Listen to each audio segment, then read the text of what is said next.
Randall, thank you very much for coming to Biz Jet TV for this great interview. Today, we're going to be talking about pilot training, preventing accidents, upset recovery training, all this good stuff. Randall is the Vice President of Training over APS over in Arizona. They've got a very unique training system for pilots. And Randall's going to be talking to us today about, upset recovery training, preventing accidents, and all the kind of thing that his company does, and the importance of this for somebody that's thinking of buying a private jet. Randall, thank you, and welcome to Biz Jet TV. Fabrizio, thank you very much for the opportunity. This is a subject that I am very passionate about. The purpose of APS is we help pilots bring everyone home safely, and we do that through a variety of different means, through flying with people on aircraft, through using simulators, and certainly through the awareness that we can create through venues like this. Okay, good. So tell us a bit about, accidents happen. Very often when we look at the accident analysis, and we do a lot of this here on Biz Jet TV, it does boil down to the pilots. The pilots made a mistake somewhere, and sometimes those mistakes are lack of training, or let's say lack of certain type of training. So tell us a bit about, how APS came about, how you figured there was this problem in aviation with pilot training. I mean, I remember when I did my private pilot's license, I hadn't gone solo yet, and I then turned 12, 13 hours flying, and everybody else had been going solo, and I hadn't yet. And I thought, what's wrong with me? I was young, I was 17. And I then discovered, I was talking to another student, and I discovered that I was afraid of going into a spin when I was stalling. So this other student said to me, I had the same problem, but I told my instructor, we went up for a spin lesson, and then the fear disappeared and I went solo. So I went over to my instructor, I said, look, Mario, I said, can we do some spin training? Because I think I'm afraid of getting into a spin and not knowing how to get out. So he briefed me, we went up, we did the spin, and it was dead easy to get out of the spin, did it 3 or 4 times. Next day I went solo.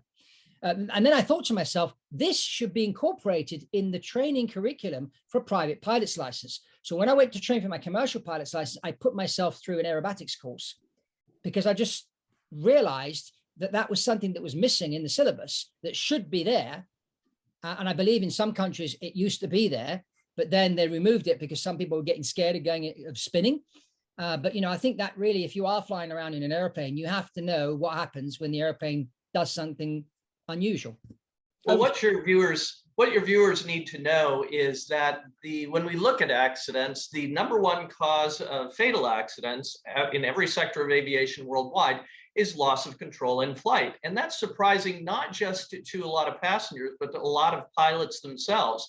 In fact, in 2016, over here, the National Business Aviation Association did a survey among their membership of chief pilots and flight department managers, and they had loss of control in flight or aircraft upsets listed as like 13th out of a long list, because there's a lot of things that we see, whether it's weather or automation mismanagement or even mid-air collisions, because you see other aircraft that are a lot more in the front of pilots' minds. But it turns out when you actually look at the statistics, this is the #1 cause of people dying.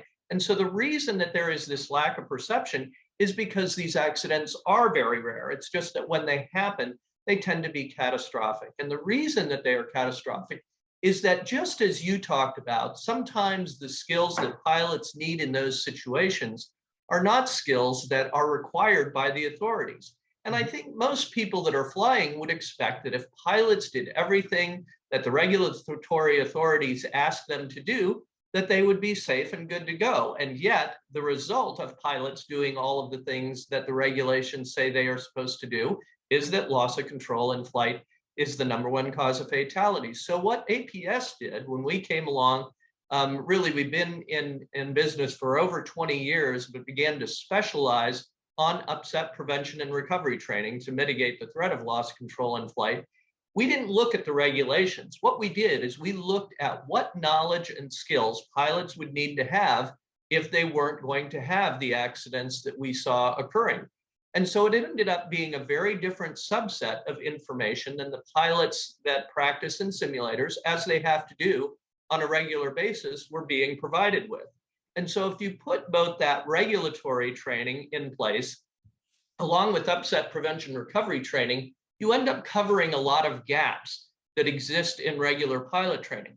Another thing that most people aren't aware of is that ICAO, the International Civil Aviation Organization, back in 2014, looked at all of this evidence and they said, yes, in fact, we should be providing upset prevention recovery training to pilots prior to commercial licensing. Now, there have been some initial efforts to do that in some parts of the world. The majority of the world hasn't caught up to that recommendation yet, but we believe that we've figured out the best way to mitigate the threat, which is through on-aircraft training, or actually what we call integrated training. You have to have the foundational academics of the aerodynamic information for how the aircraft is going to behave differently in an upset. Then you have to have on-aircraft training. And that's something that you just talked to about the anxiety in flying. We can't really create all of the physiological and psychological elements in the simulator. Yeah. Now, if we do some of this on aircraft and show people some of the missing elements that the simulator doesn't have, either from a psychological standpoint or an aerodynamic standpoint, then we can go back into the simulator and do some things that would be too dangerous to do in the airplane, such as low altitude recoveries, recoveries at night and in the weather. So when you put all of these three things together, the academics, the on-aircraft training, and the simulation, you have the most robust system for trying to reduce the threat. Yeah, because a lot, I mean, one of the airlines I worked for, we used to do upset recovery training, but it was all done in the simulator. So there's only certain things you can do in the simulator. And you're right, you know, if you look at the accident on the Hudson River, when they went back in the simulator to say, well, you should have done this instead of that, said, yeah, but you didn't consider the fact that it's going to take 15 seconds for the pilots to figure things out. And that's why they were further away from the runway. So yes, they could have turned back right away if they decided to do that immediately. But, you know, it took them 15 to 20 seconds to figure things out. And by then they were too far away from the runway, which is why they landed on the river. And, you know, that human element, that surprise, how are you going to react? There's two of you on the flight deck. One's going to notice some things. The other's going to notice others. You need to communicate to each other. You know, all that process takes time. And if you've done the right training, then one of the two, if not both, will recognize the threat. And then it does take some time, and a lot of times what's required in situations like that, when the aircraft has exited the normal envelope, is counterintuitive. The airplane is behaving in different ways, and pilots at that point don't become smarter. We like to say, as your heart rate goes up, your IQ goes down. And so if you haven't practiced some of this stuff in advance, you're not going to get creative and figure this out all ahead of time. However, we've created training that helps pilots to get through that sort of cognitive impairment that they can have because of surprise and startle. Now, can you explain to those that are watching that aren't aviators like you and I, what an aircraft envelope is? And most training is done in a certain envelope, but, you know, upset recovery happens outside that envelope. Can you just explain that? Yeah, let me do that, Fabrizio, by describing what an upset is, because that's not a common term even for a lot of pilots. So there's two things that come together. Every pilot has to practice unusual attitude recoveries in a simulator and do recoveries from an approach to stall. Well, upsets combine both of those things. So when we're normally flying, we're normally less than 25 degrees nose up, less than 10 degrees nose down, and we don't normally use more than 45 degrees of bank. So that would be an attitudinal upset. But the second part of an upset involves a stall, when the angle of the wing to the air comes such that that air becomes detached from the wing. And that is what causes the airplane to behave differently. Now, in the simulator, you can only do one of those two things at the same time. But in the real world, you could have both of those things, an extreme attitude and a stall at the same time. And then the pilot is confronted with a degree of complexity that they haven't trained for in the simulator. So it's not like 1 + 1 = 2 anymore. It's like 1 + 1 = 9, and they haven't been prepared for that level of math. Mm-hmm.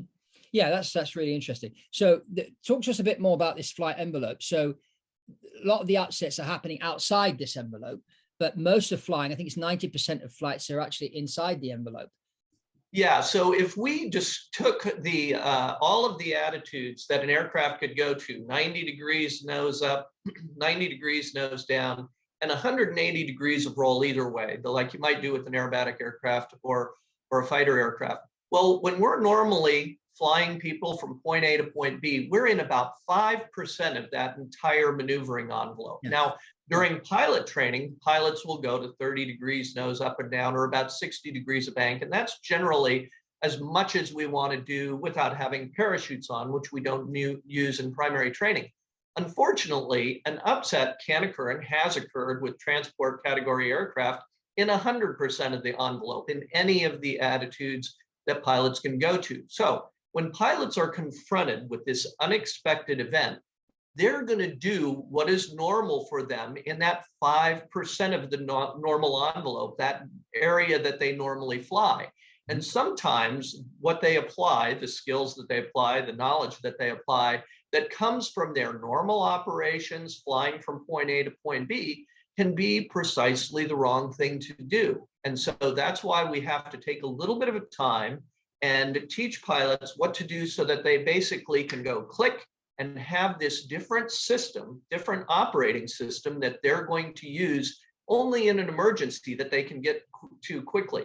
Now, one of the other things, and you talked about this in terms of crews working together, is that you really want to have both pilots speaking the same language, because this can be a very time-critical, potentially life-threatening situation. And if you have everybody on the same wavelength in a very, very brief period of time through some basic code words that are used for the primary considerations at the time, you can fix this in the amount of time that's required. But without the training, we've seen, I've flown now with over 750 pilots on aircraft. And so when you see the way people react without training, it's really no surprise to us that this area of a causal factor is the threat that it is, because we see that pilots, sometimes very experienced pilots with 5,000 or 10,000 hours, all of that training in the normal envelope does not necessarily translate to the skills that are required when they have this unexpected, unanticipated upset event.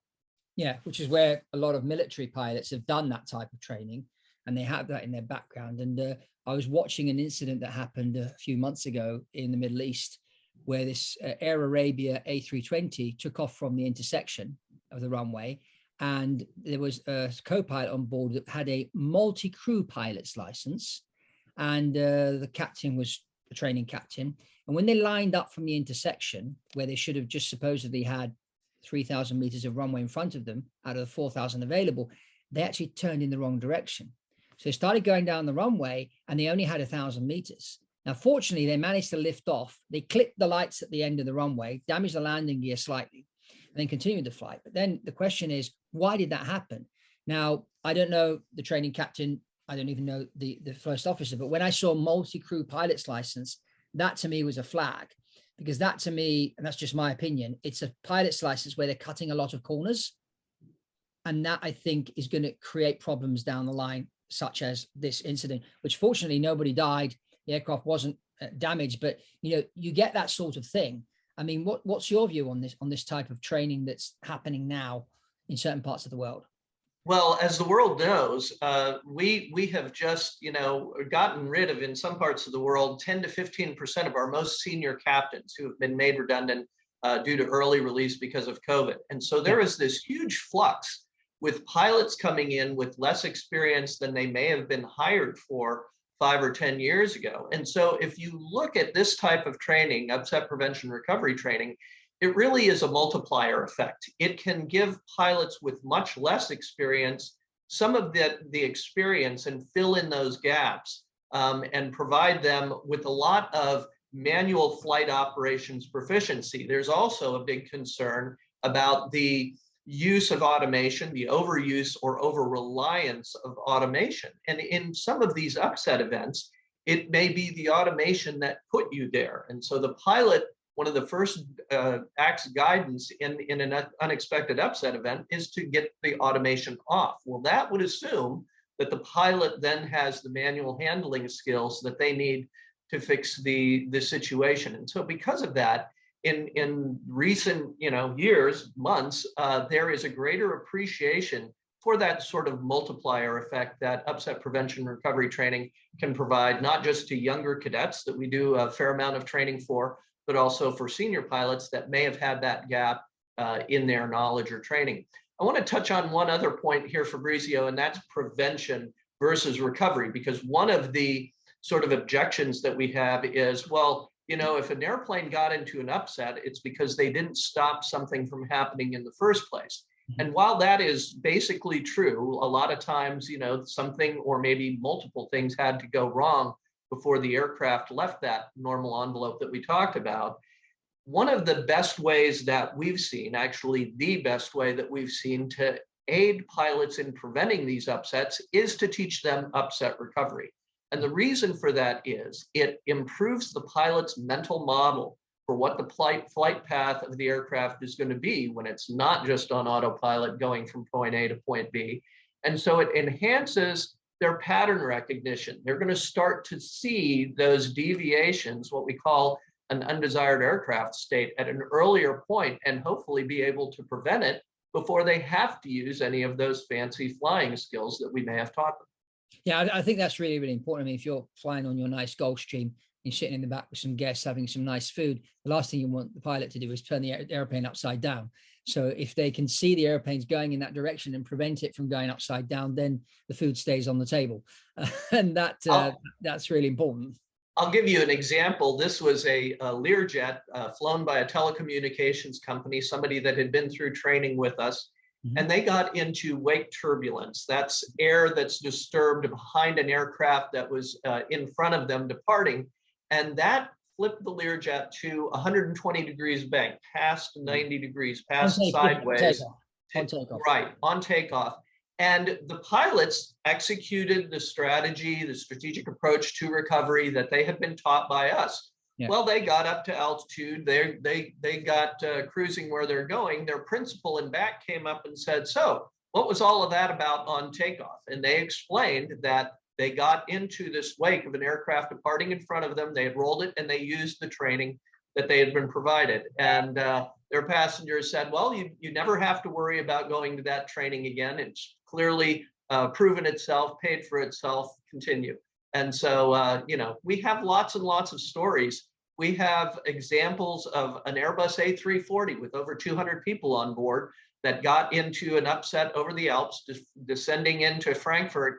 It's a story nobody has heard about because there was a successful recovery, but it was one that used training that had been provided well in advance. Yeah, I mean, recently the number of accidents in private aviation have doubled. And there was a Learjet incident in San Diego just a few weeks ago, which you've probably seen. And they were doing a circle to land at night. And I think they got themselves into a stall situation and crashed. And again, that could have been avoided if they'd done certain type of training. And I don't know what type of briefings they were doing, because in some of these private jets, they just, okay, we're coming into land, no briefing, just giving the landing gear down, flaps, and they didn't even do the checklist. But, you know, what I've always been taught is, you know, a thorough briefing is important, in particular when you're doing something a bit non-standard at night, low level, when the visibility isn't the best. You got to be very, very careful. And both pilots have to be on the ball. The captain needs to be open to any input from the first officer, and not one of these captains that's telling the first officer, keep quiet, you're just here to bring the landing gear down when I tell you. You know, those things play into these accidents as well. Fabrizio, that accident and many others are the ones that bother us, because we look at it and we go, that's the type of training that APS provides that prevents those types of situations. And a lot of times it's through deterrent value. And let me explain what I mean by that. That type of a stall situation cannot be replicated in the simulator accurately. It's not programmed with the aerodynamics where they went to in that accident. So for a lot of pilots, that threat that they faced in that accident is invisible. They don't know that it exists. So those experienced pilots, when they come to fly with us, are pretty flabbergasted after our first or second flight when they see things that they go, I've been flying for 20 years and nobody told me that this could happen. And we're like, well, you're right. But once they see it, they realize, now I'm going to make sure that I have the energy, that I have the airspeed that I need, that I'm not going to take the risks that the pilots in that accident took that resulted in their crash. Yeah. So now when someone comes to do training with you, I see you've got a lot of online ground school stuff. So is the online ground school portion, can that be done at home so the pilots can watch all that information at home before they travel? It can. When we all had to sit it out for a while, when COVID first stood up, we pivoted like a lot of people, and we put a lot of the information that we had compiled over the years into a series of 10 courses that are very helpful and probably a little bit enlightening for a lot of pilots, because it covers areas of academics and aerodynamics that is not taught generally in a lot of simulator training centers. And so that creates kind of a great ground, a basis, a foundation, if you will. Although for pilots that come to train with us, it's typically a 2.5 to 3 day process, and we'll go through the important parts of training that they need. Now, there is a certain amount of practice, a certain amount of what we call repetition to proficiency that's required for any pilot to take that knowledge and be able to actively use it in a practical sense in the aircraft that they fly. And we find that to be about 4 flights. So when they show up, usually there's 2.5 hours of academics. We have some folks beginning downstairs below me today. They'll go out and they'll do 1 flight today. Then they'll come back in and do academics for day 2. Day 2, they're going to fly twice, which is kind of aggressive for a lot of these folks, because there's a lot of flying that they might not have seen before. And then they come back in and brief for day 3, where they'll How long is each flight? How long is each flight? Is about an hour start to shut down, about 48 minutes in the air, typically. And that's done both visually or on instruments, which replicates what pilots have to deal with when they're in clouds or at night, which is where a lot of these situations come up. And so, you know, the training would be incomplete if pilots didn't have to use it using their instruments, which is typically how they're going to be operating a jet aircraft. So you do some of the ground school at home, you watch all the videos, take your notes and everything, then you come for your training. You do 4 days training, which is some in the classroom and some flying. 3 days of training with 4 flights, and the online training can be done. It's optional. It's a little bit more thorough than what we do here, but people can literally show up without having done that. And we do have instructor-led instruction. And as you know, as helpful as the online training is, and people can do it anywhere around the world, and they can do it on their own schedule. You know, there's sometimes just no replacement for that good old eye to eye. I'm going to ask you a question and see if you really understand the answer that you're giving me, that we have in the classroom with people before we go to fly.